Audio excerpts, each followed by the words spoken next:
tumatagal. Hindi tumatagal. Mga 10 hanggang 15. At Cheska, hindi lang dito sa Pilipinas to, no? Secretary Mon, kundi sa buong mundo. Oh, Secretary, Meron na talaga. Oh, ando na On air tayo. Baka maniwala. Baka maniwala. Ano yun? Vow of poverty. Diskusyon na naman yan. Okay. Discussion. So, pangalawa, no, Mon and Cheska, ang sabi nila, pangalawang sanhi ng hindi pagkatagumpay sa larangan ng negosyo ay yung ginawang produkto o serbisyo ay hindi bukod tangi, o hindi kakaiba sa kung ano mga mapagpipilian. So, gaya-gaya. Correct. Oo, Mon. So, kung ganun, talagang walang rason, walang dahilan para lumipat dun sa atin, di ba? At ang pangatlo naman na rason ay yung hindi naman napakilala ng maigi yung ating produkto, yung ating brand name, so, wala may alam. Wala may alam. Maganda na hindi na-advertise sa programa natin, di ba? So dapat malalaman din ang merkado. Ang pang-apat naman, kumbaga natutunan natin kay Tess, no? Importante rin na maintindihan natin yung tinatawag na business math. Ibig sabihin, paano ba mag-compute ng profit, ng loss, di ba? Bantayan yung ating cash flow. So hindi nabantayan yung yung finance. Sa finance natin. Speaking of Ma'am Tess, nakikinig hello Ma'am to Ma'am Tess. Tess. Hello. Ayan, Magaling Ma'am ka. Tess, di Mapulakan. At yung panglima na rason, Cheska, yung siguro nagkulang sa pamumuno. Nagkulang sa leadership. sa liderato. So, ano ba partner Willie yung pag sinabing leadership, like marami nakikinig ngayon, maring sila na ang may-ari, CEO, anong leadership na qualities ang parang kailangan meron ang ating mga entrepreneur? Isang madaling explanation. Pag sinabing leadership. Sa isang salita, no, Mon and Cheska, kung pwede na bahagi ito, ito naman mula sa aking karanasan, dito tsaka sa ibang bansa. Siguro sa isang salita, ang leadership is really discipleship. Discipleship. Ang discipleship yung pagsusunod, di ba? Nasabi ko nga parang pagkatapos ng ilang libong taon na, di ba? Ang ating kasaysayan bilang isang mundo. Ang dami ng mga pera na gastos sa paghubog ng mga idea ng mga liderato, mga pinuno. Pero kung titingnan natin, ang ating mundo ba ngayon ay mas maganda sa kalagayan? Masasabi ba natin mas maganda ang ating mundo dahil sa mga liderato, mga pinuno o hindi? So, palagay ko dapat sumunod lang tayo sa, alam naman natin, ang magandang libro, ang Biblia, andyan naman yan. So parang God-centered. Discipleship. Okay. Di ba kasi, andun din naman lahat ng mga wisdom na makikita natin sa mga, okay, so, sige. Thank you. Maraming salamat. Thank you, Father Willie. Pastor Willie. Okay, next. Partner Cholo naman. Partner Cholo. Yeah. Yung tanong, pinakamahirap na tanong na siguro na-receive ko. Siguro tanong din sa inyo, ano ba ang pinakamagandang negosyo? Okay. Lahat naman yun lang tanong. Basically, sabi ko, ito lang naman ang kailangan mong sagutin dyan, yung 5 tanong na ito. Number 1, who are you? Number 2, what do you do? No? And who do you do it for? Yan yung pangatlo. And number 4 is, what do they need from you? No? And number 5 is, how did their life change because of what you provide? Meaning, you have to identify your purpose. No? Okay. Kasi a lot of people, gagawin lang isang bagay for the sake of earning. But they focus more on the money than their passion. Kaya nga yung business ko, nag-focus ako kung ano ba yung ginagamit yung strength ko, which is the voice. Yun yung who are you. Opo. Kasi ang dami ko pong tinry ng mga negosyo din. Nag-fail lahat. I mean, I failed 10 times. Sobrang luging-lugi. I lost, siguro with my partner, 2 million yung isang negosyo na wala naman pinuntahan.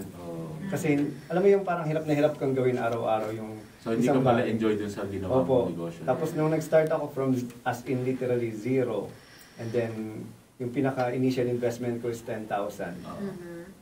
Hanggang lumaki na siya. Kasi nga, alam ko, number 1, sinagot ko yung tanong, who am I? Sino ba ako? Basically, ako si Pucholo. Ano bang gusto ko? Ano bang meron sa akin? Gusto kong voice acting. Actually, dito nga sa DCRH ay naging radio drama talent tayo dito. Ginamit mo yung interest at talent. That is what I do. I do voice. And then, na-realize ko, there's a lot of young people around na may mga aspiring voiceover artists na hindi nila alam kasi walang door na open sa voice acting ng mga panahon na yun. So I created a school which is the Philippine Center for Voice Acting. So siya yung kumbaga, kauna-unahang voice acting school sa Pilipinas. And then, under siya ng Creative Voices Productions, isa siyang voice-over company.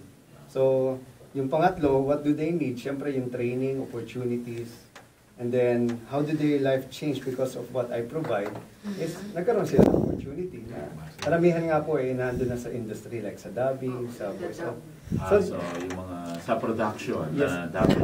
Yes, So sir. parang nagbago po nila nung na-train sila in a field na gusto nila or interest. Yan po, at na-discover ko na if you do something for other Tama people, yun. business will follow. Yun, Very okay. good, very Si good. Ma'am Mylene naman, Thank you. anong pinakamahirap na tinanong sa'yo as an entrepreneur? Kasi po marketing yung aking hinahawakan. So yung tanong sa akin, paano kami magmo-marketing kung wala kaming pera? Ah. Sinasabi ko, kahit po sa lahat, kahit professional tayo, marketing should be inherent in each and every one of us. Kahit po sa pag-ibig, hindi tayo makakapag-asawa katulad mo, Miss Chess, kahit kakasal ka. Kung hindi natin ma-market ang sarili natin. Diba?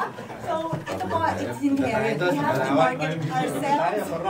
We have to market our talent, our skills, and we have to market the business that we're going to get into. Ang unang binibenta mo talaga yung Sarili mo. Kaya napaka-importante yung brand, personal branding natin. I start with the handshake. That's the first impression. I can already distinguish kung ang tao lolokohin ako with the handshake. Talaga? That's first impression. Kaya mo, alam ko, bayaran mo yung utang mo. And the 4 seconds, it only takes 4 seconds to Create an judge, impression. to create an impression. It only takes 4 seconds. So, importante how you walk, how you talk, how you dress up. So, pati yung itsura ng yung calling card. Oo. So, it's all a package. Yung pagiging isang entrepreneur, isang package yan. Parang gini-gift wrap kasi Pasko, di ba? Yun. So, yun. Tapos isa pa rin, yung sinasabi ko rin, yung tama po yung sabi ni Pastor Willie. Sa kanila, Pastor Cholo, na you should have a social value to your business. Kasi po yung negosyo namin, 50 years old na po next year. Invitado kayo lahat. Oh, Wow. okay. Golden anniversary. Maggogoto tayo. Goto lang dyan. Let's go. Let's go to. Burger. Yeah, burger po. No, anyway, so that's 50 years old. So ang tinatanong din, paano nyo na napatagal na gano'n, sustainability ang importante sa isang negosyante. Because as all marketers or all entrepreneurs would know, sometimes 5 years, yan na po yung pinaka-turning point na mga isang negosyo. Make or break. Yes, Parang make or ganun. break. So, ito po ang importante, sustainability, tapos impression natin, the whole package of being an entrepreneur. And then also, yung ating social value. Kaya po, that passion is very important. If you're doing good for other people, it goes back to you. Pag nagbibigay ka ng, ako po education, Lego po yung aming produkto, sasabihin nila, anak, hindi namin kaya yan. Hindi, abot kaya po yan because, yun nga, sasabihin mo, because it's used for many, many years. And it's really how you use it for the academe. So, natututo ang bata, hindi lang siya naglalaro. Hindi lang siya naglalaro. Thank you very much. Okay. Contestant number 4. Contestant number 6. Sa pagbabalik natin, partner mo, may third batch pa tayo ng mga angel entrepreneurs na sasagutin ang mahirap na tanong o isi-share ang kwento na ano pinakamahirap na tanong na itinanong sa kanila sa larangan ng pagtuturo ng pagninegosyo. Break time muna tayo, Break time, partner. Para sa buong Pilipinas, 16 minutes bago po mag alas 3 ng hapon. Thank you to the